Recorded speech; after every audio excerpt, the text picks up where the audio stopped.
Muy buenas a todos, bienvenidos a Cártama Televisión. Hoy estamos en un sitio que quizá no sea familiar, estamos en el plató de Cártama Televisión. Ahora mismo simple, ¿no? Nuestra pared blanca, nuestra mesita negra, pero es un símbolo, ¿no? De que esto va a empezar, de que ya mismo vamos a arrancar con una programación propia, programación cuya intención es poner al Cártama en el lugar que se merece, porque creemos que tiene muchas cosas, ¿no? Y hay que poner en valor su historia, su cultura, su deporte y así como muchas otras disciplinas. Y uno de ellos es Fernando Bravo, que se está encargando también de informarnos de toda la historia de Cártama. Y hoy, Semana Santa, ¿no? Toda esta semana, yo creo que hay que hablar porque la historia de la Semana Santa en Cártama, digamos que tiene mejunje, y yo creo que hay mucha gente, hay muchas incógnitas, como si ha existido, por qué no hay ahora, si ha existido. Y son todas estas cuestiones las que vamos a tratar hoy con Fernando Bravo, nuestro historiador. ¿Qué tal, Fernando? ¿Cómo estás? Hola, buenas tardes. Muy bien, muchas gracias. Pues vamos directamente al hueso, ¿no? Vamos. ¿Ha habido alguna vez Semana Santa en Cártama? Sí, claro. Cártama tiene una profunda arraigo religioso y devocional, y ha existido Semana Santa, y ha existido Hermandad de Verde, de Morado, y han existido los Pazos, y ha existido toda esa tradición que conlleva. Pues vamos a retrasarnos en la historia. ¿En qué año nace la Semana Santa en Cártama, o en qué año se sabe que había la Semana Santa en Cártama? Bueno, la Semana Santa que hoy conocemos tiene su origen, hay que remontarse muchos siglos atrás, en el siglo IV después de Cristo, cuando Constantino I, emperador de Roma, declara como religión oficial el cristianismo. Sabemos que Roma iba conquistando territorio y conquistaba pueblos, conquistaba tradiciones y religiones, hasta que llegó a ser un amasijo que era bastante confuso para el imperio. Entonces, en el Concilio de Nicea se declara oficial el cristianismo, y es la madre de Constantino, Helena, la que viaja a Jerusalén y visita los lugares por los que transcurrió Cristo, ¿no? Entonces se descubren aquellos lugares, se identifican dónde estuvo Cristo, en qué lugares estuvo, se fundan comunidades religiosas, y estos lugares se ponen bajo la custodia de estas comunidades religiosas. Una de ellas, la más conocida quizás, que a todos les sonará, la comunidad carmelita, que se fundó con monjes en el Monte Carmelo, de ahí el nombre de Carmelita y el nombre de Carmen. Estas comunidades religiosas a la vez se encargaban de atender a las personas que hacían esos viajes por los lugares sagrados, ¿no? A partir de entonces, en Europa pues se recrean esas escenas dentro de los templos y en los alrededores de las poblaciones. Es lo que se llamaba como el Vía Crucis, el Camino de la Cruz, la Vía Dolorosa o la Vía Sacra, ¿no? En la que el viandante debe ir deteniéndose allá donde encuentre una cruz que rememore uno de los episodios que vivió Cristo, ¿no? Desde el Pretorio hasta el Monte Gólgota o el Calvario.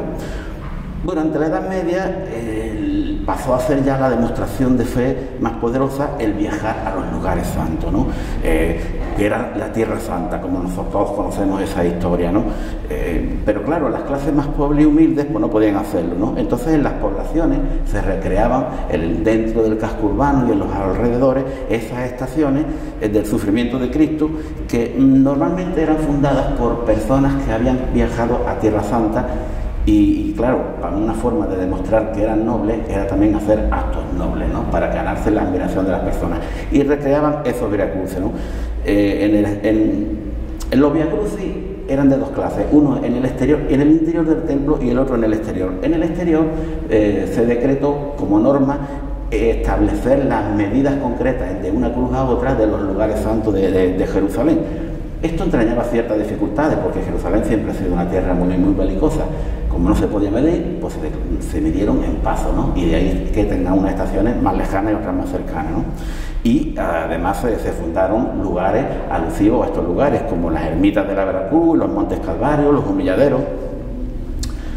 Una parte importante de estos viacruces eran las ermitas de la Veracruz, que todos conocemos, ¿no? O de la Cruz Verdadera. Como decíamos, era Helena, la madre de Constantino, la que viajó a Jerusalén y puso en valor estos lugares, ¿no? Los identificó. Y supuestamente esta mujer descubrió el madero en que fue crucificado Jesucristo, ¿no? Este madero se dividió en astillas y se repartió por toda Europa. Y era algo, la forma de adorar a la cruz verdadera, de ahí el nombre de la Vera Cruz, ¿no? Luego llega el Renacimiento, llega el Barroco y estas reliquias se guardan dentro de unos relicarios muy lujosos, de oro, plata, joyas, perlas, y los templos adquieren verdaderos tesoros para guardar una astilla supuestamente de cruz, ¿no? A Málaga llega la tradición de la Vera Cruz, lógicamente con la conquista de la ciudad a los musulmanes, y la hermandad de la Vera Cruz se dedica a actos de beneficencia y asistencia de enfermos. Y en Cártama concretamente constatamos que ya existía, aunque los documentos no nos dan fechas anteriores, creemos que sí, pero en 1722 sabemos con certeza que ya existía la ermita de la Vera Cruz, porque se nombra un nuevo ermitaño en sustitución de otro. De hecho, tenemos un dibujo de don Cristóbal Medina Conde, el canónigo Meridiano Conde, que viajó a Cártama entre 1768 y 1773, hizo un dibujo que todos conocerán y recoge ya la ermita de la Vera Cruz junto a otras que había por Cártama, ¿no? De ahí se puede datar los primeros indicios de que se traspasó esa tradición de Semana Santa aquí en el municipio. Llegó aquí al municipio, igual que todos los municipios. Cártama también tenía su ermita de la Vera Cruz con su vía dolorosa, ¿no? Que entonces todavía no era Semana Santa, todavía era el camino el ir a la ermita seguir de cruz en cruz recordando el sufrimiento de Cristo, ¿no? Este recorrido se solían hacer o en soledad, orando, meditando, porque hoy se han perdido casi todos, pero tenían alguna inscripción, algún dibujo en barroco y rememorabas estos acontecimientos, o se hacían en grupos de 8, 10, 4 personas, dependiendo, y un párroco guiaba a las personas, paraba en cada cruz, les relataba el acontecimiento y les incitaba a una reflexión sobre aquello, ¿no? Parte de aquello eran las cruces de Humilladero como punto final. Si en principio era la Vera Cruz, el final era la cruz de Humilladero o cruz del Calvario. La cruz de Humilladero que se ubicaba en los lugares, cruces de camino y lugares predominantes, que sabemos que la cruz de Humilladero en Cártama era la columna romana que ahí conocemos, que don Marqués de Valdeflores colocó a la entrada del pueblo en 1752, pero lo más seguro es que sea en sustitución de otra anterior, ¿no? Como decíamos, tenía que ser en un lugar predominante, pero con el tiempo, para pasar los siglos, evolucionamos los pensamientos, evolucionamos las leyes, y estos cruces de Humilladero, de los cruces de camino, pasan a ser lugares de exposición pública de ejecutados. Bueno, hay que empezar por decir que estas cruces tienen su origen en el norte de España, ¿no? Como lugares en los que el caminante, el viajero, se ponía bajo la protección de Dios, porque eran unos caminos muy peligrosos, ¿no? Pues esos lugares, hacer el camino peligroso y ponerte bajo la protección para que los bandidos no te ataquen, era donde los bandidos se exponían a exposición pública, como diciéndoles: aquí el que haga algo malo ya sabe lo que le va a pasar, ¿no? Pero bueno, siguen evolucionando, sabemos de algunas ejecuciones, algunos reos ejecutados en Cártama, cuyos restos se expusieron en esa cruz que hoy vemos allí. Esa cruz que hoy vemos, que no estaba donde hoy la conocemos, estaba como unos 300 metros más arriba, que entonces era un lugar más predominante, más importante que hoy, si cabe, porque no solo era un cruce de camino, era la puerta al cementerio local, y junto a ella estaba la ermita de San Sebastián. Era un lugar bastante importante. Entonces también se llamaba Calvario, pero ese nombre ya a día de hoy ha desaparecido, ¿no? Esa cruz antes no era de hierro, era de un mármol blanco impoluto muy bonito, pero en 1908 por algún motivo se destruyó y se sustituyó por la que hoy conocemos de hierro, ¿no? El paralelo más cercano, para que no veamos que somos exclusivos, y más parecido al de Cártama, lo tenemos a las mismas puertas de la Alcazaba de Málaga. Esa cruz en una columna romana con un capitel y pero claro, la de Málaga es más bonita, más ornamentada, con esos faroles andaluces, queriendo Málaga querer siempre más predominante, ¿no? Claro. Los calvarios eran donde se colocaban estas cruces, era el punto final de esa vía crucis, ¿no? Y en cada lugar pues tenían una composición diferente, ¿no? Dependiendo de la ubicación, de los materiales o del poder adquisitivo de esa posición. Esos calvarios, que los encontramos en todas las poblaciones, pero son diferentes en cada uno de ellos, ¿no? formaban parte, como hemos dicho, del Vía Crucis cartameño y de la Cruz de Melladero, ¿no? En origen, eran 12 estaciones, ¿no? 12 estaciones del Vía Crucis que rememoraban ese camino por la Vía Dolorosa, ¿no? Hasta que en 1731 el Papa Clemente XII lo fijó el número en 14 y así permaneció durante 260 años hasta que en 1991 Juan Pablo II aplicó una reforma por la que eliminó algunas que consideró apócrifas y añadió la estación número 15, la Resurrección del Señor, que es como se mantiene hoy, ¿no? Y ahí pasamos ya a la época barroca, ¿no? En la época barroca, este encuentro tan íntimo, tan personal de las personas con Dios pasa a salir a la calle, ¿no? Con la llegada del barroco se hacen en forma de manifestación pública de fe, se hace una sola vez al año, se hace durante la Cuaresma, que ya pasa a ser lo que hoy conocemos la Semana Santa. Durante la Cuaresma, que viene del latín cuadragésima o cuadragésimo día, que es el tiempo litúrgico en el calendario cristiano destinado a la preparación espiritual de la fiesta de Pascua, 40 días de purificación e iluminación interna. Entonces pasamos en la época barroca de que se hagan estos Vía Crucis durante todo el año como muestra, ¿no?, de rendición a Jesucristo y eso, a que se haga una vez al año en esa Semana Santa, en esa época de Cuaresma, y en las calles en forma de manifestación, como lo que conocemos hoy en día. Lo que conocemos. Antes era, por ejemplo, durante el día a día, cualquier persona podía hacer Vía Crucis de forma individual, con su rosario, orando y meditando. Y días festivos señalados, el cura salía en grupo y los explicaba para que todo el mundo los entendiese, ¿no? Que también hoy en día podemos decir que se mantiene, ¿no? Porque el Camino de Santiago supongo que tiene Exacto. la misma forma, ¿no?, de actuar. Exacto. Se puede hacer durante todo el año y pasas por diferentes sitios hasta llegar allí a la Catedral de Santiago de Compostela. Y recorre los lugares señalados. De hecho, el Camino de Santiago se llegó a reconocer como viaje a Tierra Santa también. No era lo mismo, pero bueno, como todo el mundo no podía, pues se reconoció también, ¿no? Esta nueva manifestación religiosa dentro del ambiente de celebridad ofrece oportunidades nuevas, ¿no?, para hacer llegar al pueblo de forma subliminal, a un pueblo que entendemos que no sabían leer y escribir y que había que darle interpretaciones por imágenes, ¿no?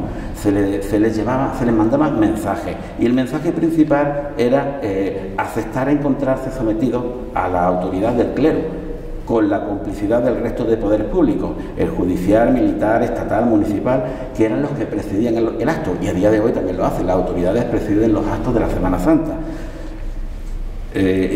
Además, el pueblo debía aceptar que vive en continuo pecado, lo que le hace culpable de todos los males que le puedan llegar, interpretándolo como un castigo divino, y multitudinarias procesiones con frecuencia se verían flagelaciones y heridas sangrantes autoinfligidas. Esos devotos que van detrás del trono y se flagelan es como autocastigarse por los pecados cometidos o por una promesa hecha al santo en cuestión, ¿no? Entonces, Fernando, me está diciendo que en esa época la tradición de Semana Santa, por los que mandaban, ¿no?, por los que estaban arriba, lo utilizaban como una forma más de retroalimentación de su poder, ¿no? Porque... Claro, no podemos olvidar que la Iglesia era un poder muy fuerte y desde el rey hasta el último alcalde había que hacerlo todo con el consentimiento y todo se hacía bajo una bendición divina y tal. Y el hecho de hacer ese acto público presidido por las autoridades, sean militares, sean civiles, ¿qué significado tiene? No solo que lo consiente, sino que lo aprueba. Claro. Y eso lo ve todo el pueblo, lo cual, ¿qué mensaje te da? Se deja entender, ¿no? Efectivamente. Luego, un poquito más adelante, Carlos II, que reinó entre 1759 y 1788, quiso regular todas estas manifestaciones públicas e intentó prohibirlas, prohibió algunas y reprimió otras, queriendo como recuperar ese Vía Crucis personal, no se añoraba lo que había antiguamente, pero entonces esto ya no tenía freno, ¿no?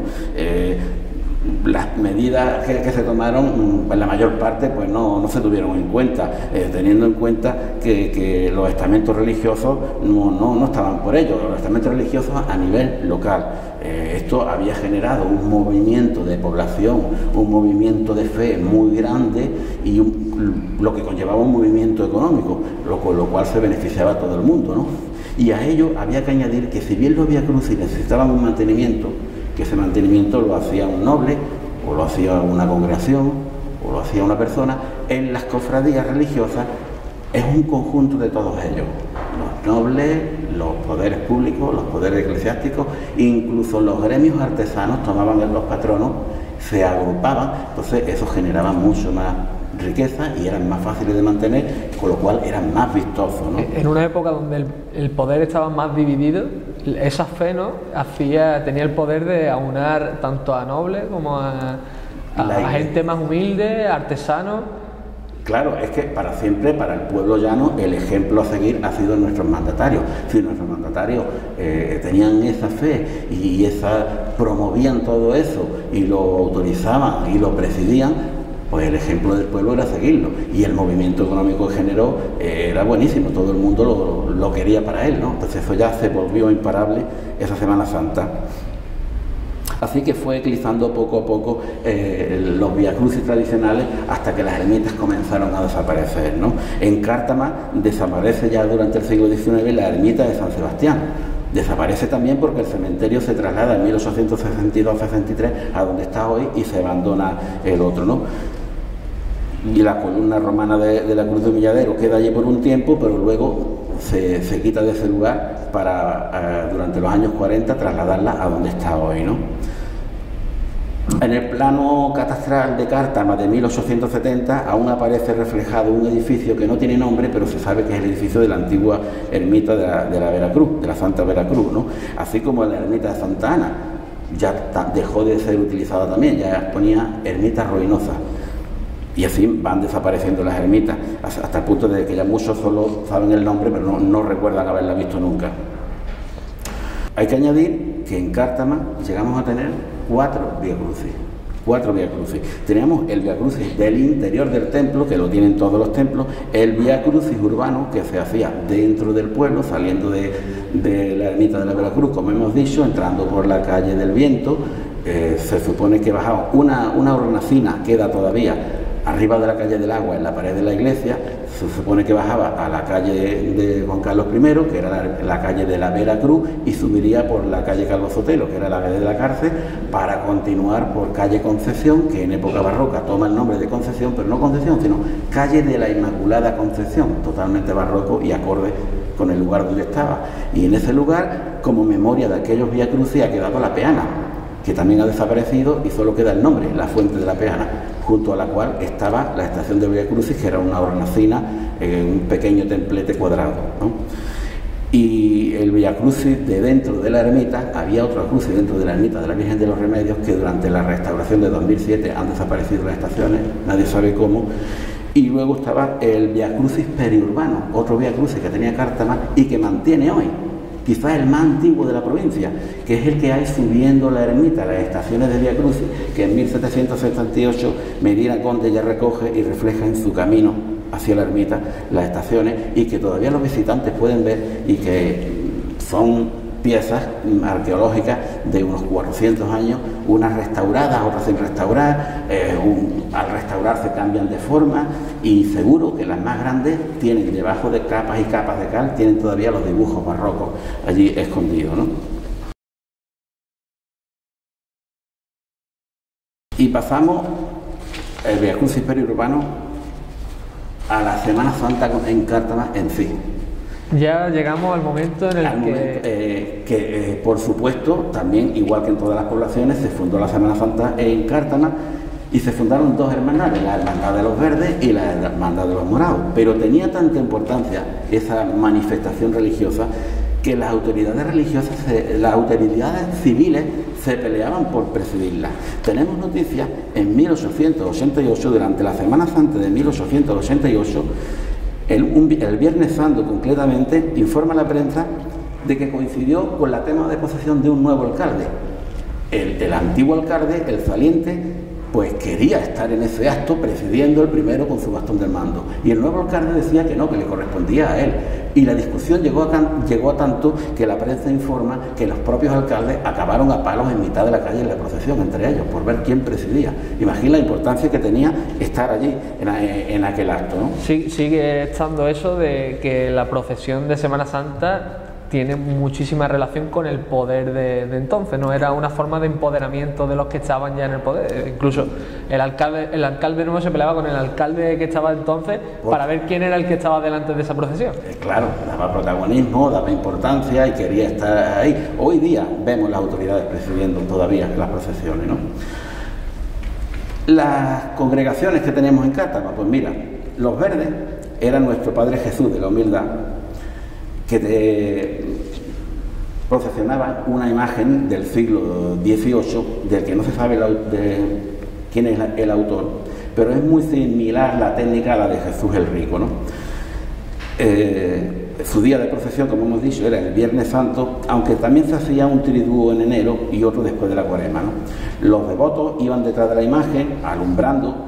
En las procesiones estaban los hermanos de luz, que iban delante alumbrando con velas, y los hermanos de sangre, que iban detrás flagelándose, cumpliendo promesas, ¿no? Su mayordomo, sabemos que fue en 1924, don Manuel Pérez López, que en Cártama era conocido como Paja Larga, ¿no? Era tradición que el día anterior a la procesión se celebrase una novena y el hermano mayor, el que le tocase ser hermano mayor, obsequiase al resto de hermanos y amigos con una buñolada. Hacía buñuelos para todo el mundo, invitaba a todo el mundo, invitándolos a que al día siguiente estuvieran en la procesión, ¿no? Se celebraba el paso con los episodios de la Pasión de Cristo, del que tenemos noticia que en 1925 se celebraban después de la procesión sobre un tablado que se montaba ante la fachada de la iglesia. Llegó a tener esta hermandad 150 hermanos, de los que hemos conocido personas importantes como don Manuel Berlanga Vaquero, que había sido capellán castrense y estaba retirado y pasó a presidir esta congregación, ¿no? Y las autoridades civiles. Algunos, doña Dolores Plaza, por ejemplo, sabemos que donó un estandarte con el anagrama bordado en oro y por el otro lado el rostro del Señor pintado por el pintor José Briales. Los pasos se transcurrían de la siguiente forma. El Jueves Santo los oficios comenzaban a las 4 de la tarde con el paso de Abraham. La Samaritana, la Magdalena, la cena, el lavatorio, la oración del huerto, la prisión de Jesús, y acababa el acto con la procesión de Jesús de la Humildad. El Viernes Santo comenzaban los oficios religiosos a las 9 de la mañana y a las 12 continuaba con el paso, ¿no? La conducción de Jesús a los tribunales, y concluía la procesión en la calle del Viento, que entonces, por ser la principal de este camino, se le llamaba Calle de la Amargura, ahí el nombre de Me llevas por la calle de la amargura, que muchos lo habrán escuchado, ¿no? A las 10:30, 11 de la noche había otra función religiosa con un sermón que se trataba de traer a una personalidad importante del Cabildo Catedralicio para que diese un sermón en la iglesia, ¿no? Y entre las 7 y las 10 de la noche transcurre la procesión por la calle del Viento, acompañada por la Virgen de los Dolores, en la que concurren todos los hermanos, y estos hermanos llevaban túnicas y cirios encendidos, eran unos 200 penitentes, y montaban arcos de ramas con palmeras, con álamos y con flores en la plaza a la llegada de la imagen, ¿no? Y acababa con el descendimiento de la cruz y el entierro de Cristo. Por la noche ya acabado se celebraba una verbena animada por la banda de música, con baile, tirada de fuego y fuegos artificiales, pero ambas noches los hermanos mayores tenían que velar el santo para que no quedase solo en ningún momento. La otra hermandad, la de los morados, la de nuestro Padre Jesús Nazareno. La descripción que ofrece la prensa en 1929 detalla que sale el patrono en procesión el 28 de marzo sobre las 9 de la noche, acompañado de la Virgen de la Esperanza. El acompañamiento procesional estaba formado por 230 cofrades que vestían túnica morada y portando cirios encendidos, 80 con túnicas blancas y cíngulos rojos, 4 maceros, bandas de música y cornetas, y los mayordomos de la imagen eran 4 y vestían túnicas blancas con capas moradas y cíngulos en oro y bastones en plata. Como decíamos, esta hermandad llegó a tener hasta 230 hermanos y hemos conocido algunos como Juan Mora Sánchez, don Eduardo Bedoya, Antonio Espinoza, Juan Faura, José Prieto, Francisco del Pino, Rafael Marín, don Antonio Peñafiel, don Miguel Luna, ambos secretarios del ayuntamiento que no eran de Cártama, pero querían pertenecer a esa cofradía, ¿no? Llegado el estado de guerra, el 18 de julio se declara, pues a los 2 días después regresaban los cartameños de una manifestación que había habido, un mitin multitudinario en la Plaza de Toros de Málaga, y comienza el saqueo y se destruyen las imágenes. Los elementos artísticos y religiosos pasan a destruirse en su mayoría, ¿no? Y ahí se frena la Semana Santa de Cártama. Entonces, Fernando, recapitulando, la Semana Santa en Cártama, cuando se celebraba de esta forma, era un evento, era una fiesta en todo el pueblo. Se recogían 2 hermandades, como conocemos hoy en día, en el Olorín de la Torre, el Olorín Grande, los verdes y los morados, y hacían esas procesiones cuya calle principal era la calle del Viento, que por entonces se denominaba la calle de la Amargura. La calle de la Amargura, y era una Semana Santa sin precedentes, porque incluso por las noches hacían fiesta, había verbena. Es decir, la Semana Santa en Cártama ha llegado a ser un evento, digamos, importante, y que se vio truncada por la llegada de la guerra. Exacto, y movía muchísima gente. Todavía tengo por ahí algunos nombramientos de hermanos mayores muy bonitos, y hay fotografías muy bonitas por ahí de esas procesiones, ¿no?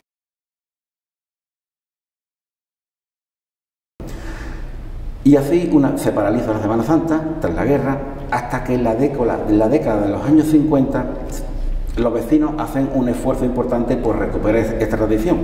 Se reorganizan las antiguas cofradías, se restauran las imágenes, se adquieren tronos, ropa y todo tipo de enseres, ¿no? La primera en recuperarse fue la de nuestro Padre Jesús de Nazaret por la iniciativa de don Miguel Bedoya Castillo, cuya imagen había permanecido oculta durante la guerra en un chalet de Pedregalejo que González Marín tenía alquilado, que se llamaba Villapaca, ¿no? Junto a otros muchos enseres, ¿no? La cara, las manos y algunas piezas de Jesús Nazareno, que está datado en el siglo XVII-XVIII y se atribuye a don Fernando Ortiz, el escultor Fernando Ortiz, que es una de las más importantes obras de imaginería malagueña y que hace poco se ha prestado para que se exponga en el Palacio Episcopal de Málaga, que se hizo una exposición precisamente sobre Fernando Ortiz, ¿no? Bueno, pues estas imágenes estuvieron en el chalet de Villapaca, en un rincón, en una caja llena de cables, y pasaban los milicianos y le empujaban a la caja y no sabían que era la imagen. Se recuperó, se restauró. Entonces, sí. mira qué importante, Fernando, porque con la guerra se paró la Semana Santa, supongo que como en el resto de España. Igual que en el resto de España. Y gracias a esos cartameños, supongamos feligreses, como González Marín me decías que era. En la casa de González Marín se guardaron esas piezas del Nazareno. Los propios cartameños guardaron estas piezas y fueron ellos los propios que dijeron: mira, la Semana Santa en Cártama es un evento importante, Cártama es una población religiosa que quiere que vuelva la Semana Santa, así que vamos a esforzarnos, vamos a reunirnos, vamos a crear nuevas hermandades y creamos los nuevos tronos, las nuevas imágenes, con lo que hemos guardado nosotros con nuestros esfuerzos, porque supongo que no fue fácil el guardar todo eso que se destruyó, y volvió la Semana Santa en Cártama. Eso lo que hace es que reorganizan las antiguas cofradías para continuarlo, pero además se salvaron otras piezas. Se salvó la túnica que lleva el Nazareno hoy, que hoy día hay una propuesta para restaurarla, una túnica muy rica, muy labrada, que mientras no se reorganizaron estas cofradías, esta túnica del Nazareno de Cártama se prestaba a la hermandad de Alaurín para que vistieran a su imagen. Era otra de las piezas que se salvó, hasta que ellos consiguieron hacer las suyas propias, ¿no? Y se salvó el estandarte que donase doña Dolores Plaza, que hemos mencionado antes, en 1929, también se salvó. Piezas dispersas guardadas por los vecinos que tenían esa devoción, ¿no? Que no es algo ligero, no, era muy profundo. Y la Semana Santa volvió por el pueblo. Porque estamos diciendo que la Semana Santa quizás era un evento importante que daba poder al poder que ya estaba establecido, pero si no llega a ser por el pueblo que hizo el esfuerzo ese de guardar, de reorganizar todo lo que había, la Semana Santa, digamos, no hubiese sido posible, claro, que hubiese vuelto. La devoción está ahí, el pueblo lo quería, necesitaba una reorganización, alguien que dijera, yo me pongo al frente de esto y esto vamos a sacarlo adelante. Enseguida se agruparon todos y lo sacaron adelante, ¿no? Salió por primera vez esta imagen el Viernes Santo de 1956, ¿eh? En mayo esta cofradía adquirió una nueva imagen de Jesús resucitado y se nombró como su camarera a doña Antonia Díaz. La Virgen de los Dolores, que había sido guardada por doña Dolores Roldán Faura, también se reintegró, también se devolvió de nuevo a la iglesia y formó parte de nuevo de la procesión. Y hay algunos elementos, como una campana que está hoy en la Casa Museo González Marín, que lleva el nombre, la campana del hermano mayor de nuestro Padre Jesús Nazareno, y otra campana del trono que está hoy en el Museo de la Virgen. Hay piezas dispersas por todas partes, lo que te demuestra que la devoción popular es fuerte, ¿no? Posteriormente fue recuperado la imagen de nuestro Padre Jesús de la Humildad, el de los Verdes, que se quemó durante aquellos días del 20 de julio de 1936. Era el conocido como el Coronado o Cristo de la Caña, ¿no? Porque llevaba una caña en la mano que en su origen era de plata, pero desapareció. Pues se recuperó a iniciativa de don José Orejuela Bedoya y la restauró la mandó restaurar a partir de un dedo que recuperó de la fogata desde aquel día de 20 de julio de 1936. De un dedo volvió a hacer todo el trono. Bueno, y teniendo en cuenta las imágenes que había, estampas, se le encargó el trabajo a los talleres salesianos de Sevilla.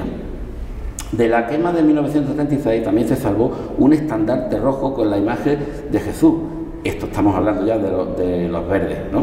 Este señor asumió toda la responsabilidad y costos necesarios para la reorganización e hizo los encargos en primer lugar de la imagen y unos años después del trono a don Pedro Pérez Hidalgo, alumno de don Francisco Palma. Hasta entonces, para sus procesiones, que solía ser el Jueves Santo, se usaba el mismo trono ya desgastado y viejo, el mismo que llevaba la Virgen de los Remedios, y todas las imágenes se van tornando en ese mismo trono.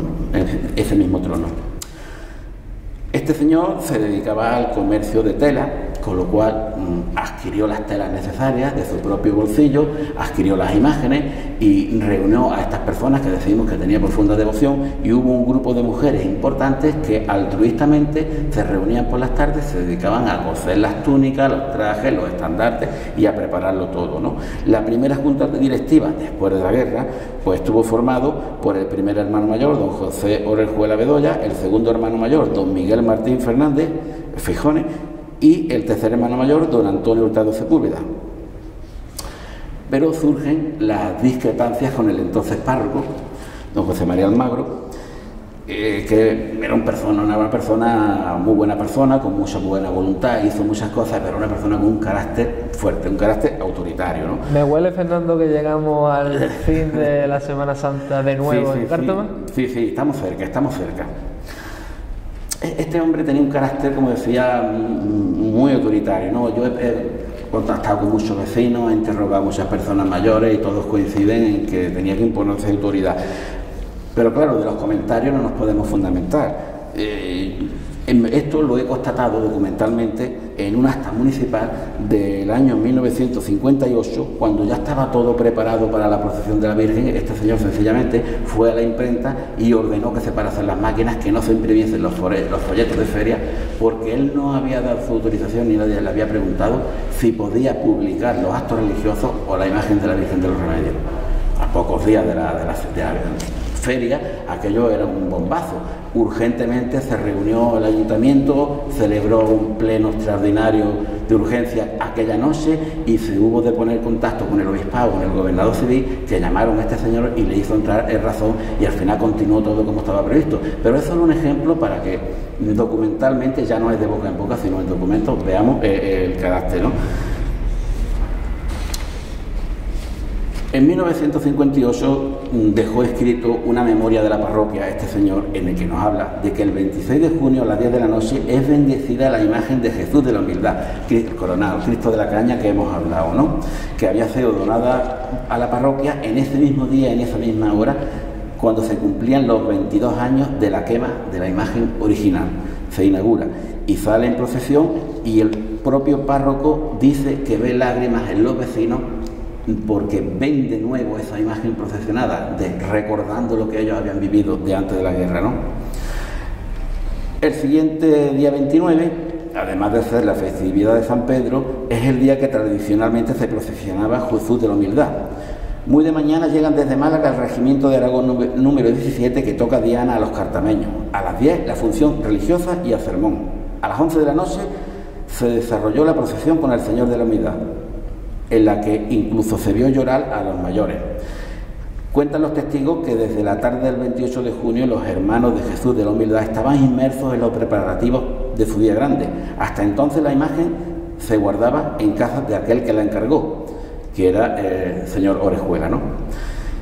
Desde que fuese bendecida, el día 26 se encontraba en la iglesia. El 29, muy de madrugada, salió el hermano mayor hacia el campamento Benítez y regresó al amanecer, a la cabeza de la banda de música, y tocó diana para todos los cartameños y todo un repertorio de marchas militares, iniciando la procesión, ¿no? Es curioso, si se fijan, que fue en junio,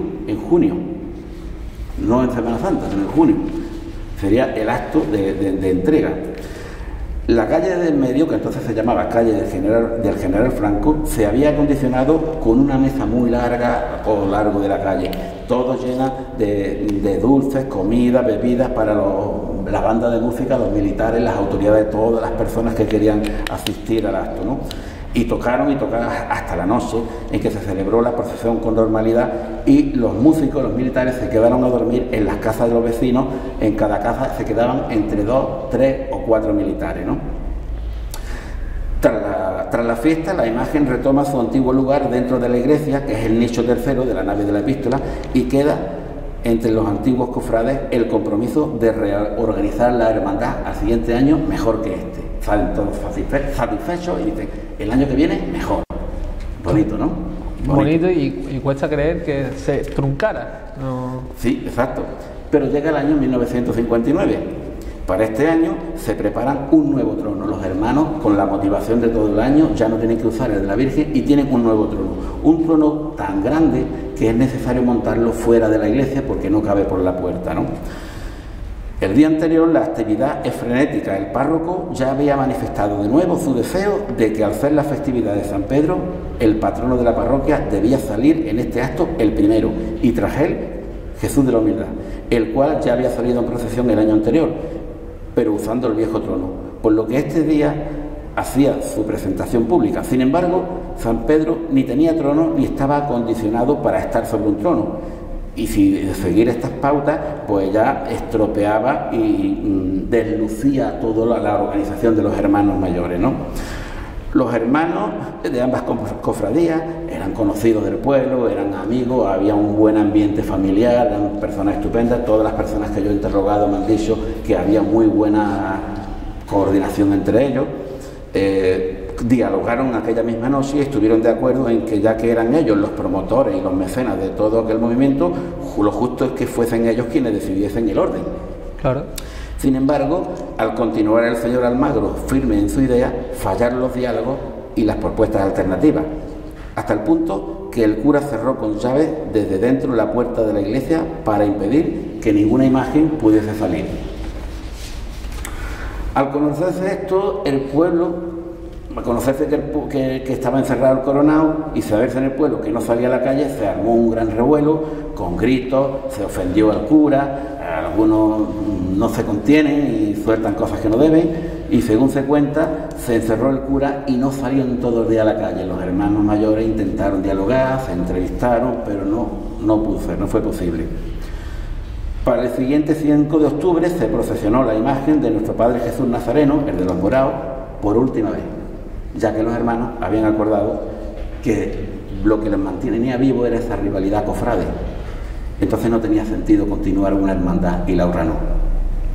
Fíjate qué empatía entre ellos, ¿eh? Y decidieron que si tú no sales, yo tampoco. Y ahí podemos decir que se acabó la Semana Santa de Cartago. ¿Y en qué año es? 1959. En 1959 se termina la Semana Santa en Cártama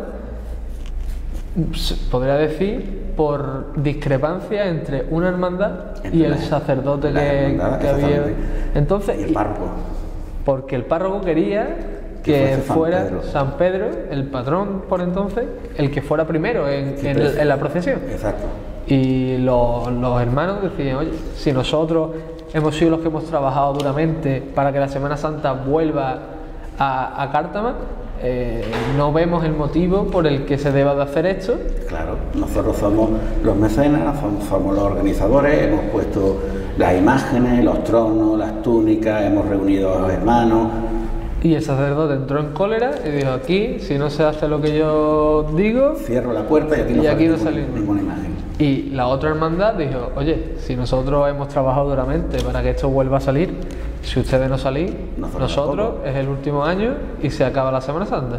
Porque hay que recordar que no eran hermandades rivales, pero los hermanos mayores eran amigos, y bastante amigos.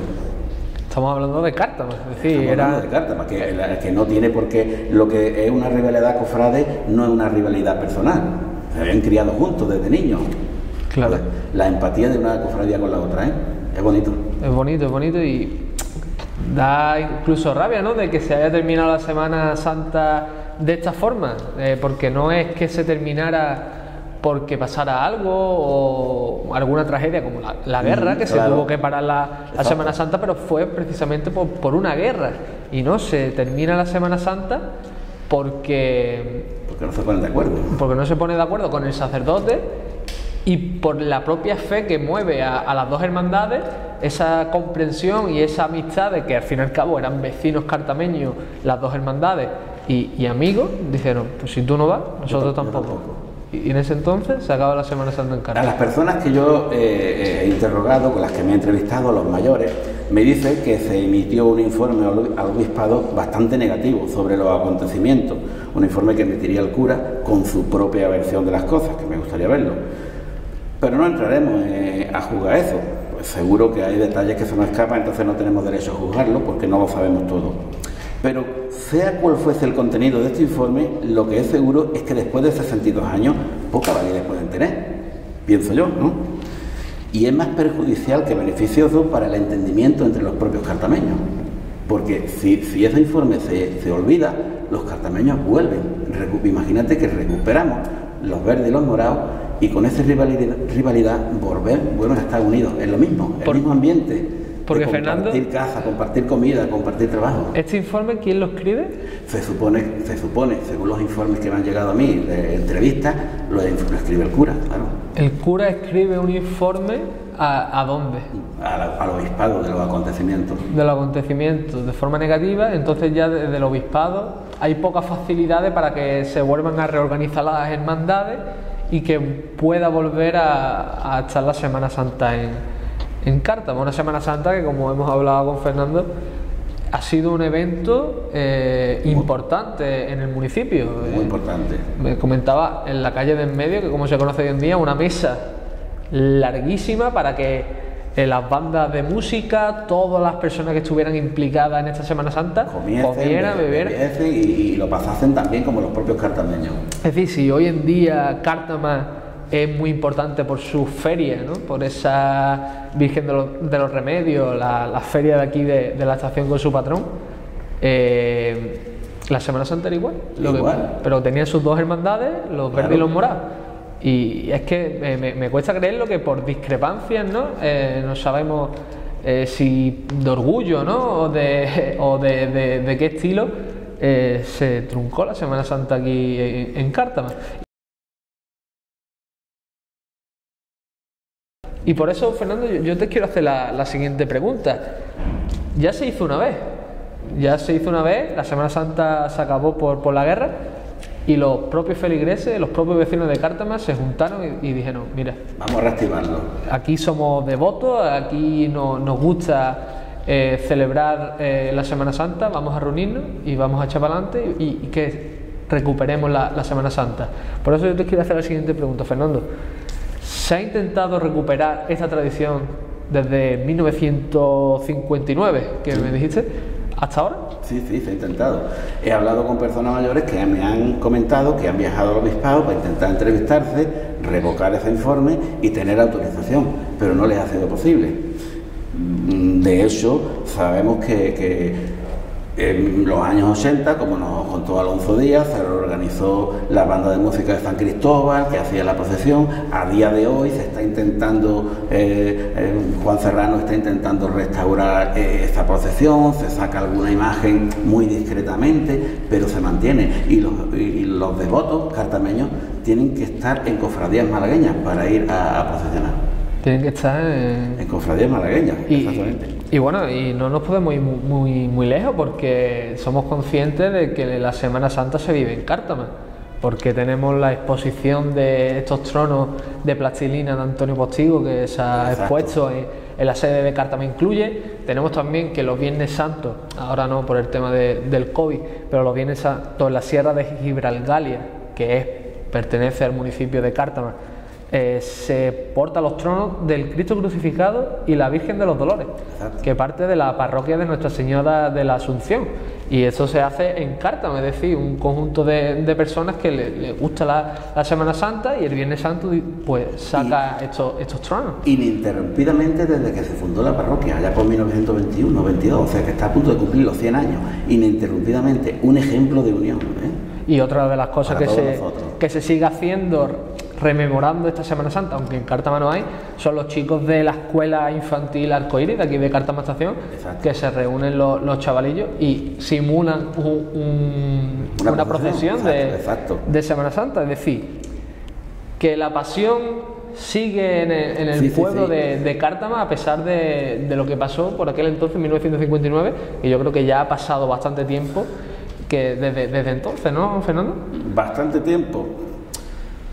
La conclusión que yo saco de todo esto es que para recuperar la Semana Santa cartameña hay que empezar por donde lo hicieron los mayores, es decir, reorganizar las antiguas cofradías pero con su casa hermandad, y de esta forma no depender de la decisión de nadie más, sino ser autosuficiente.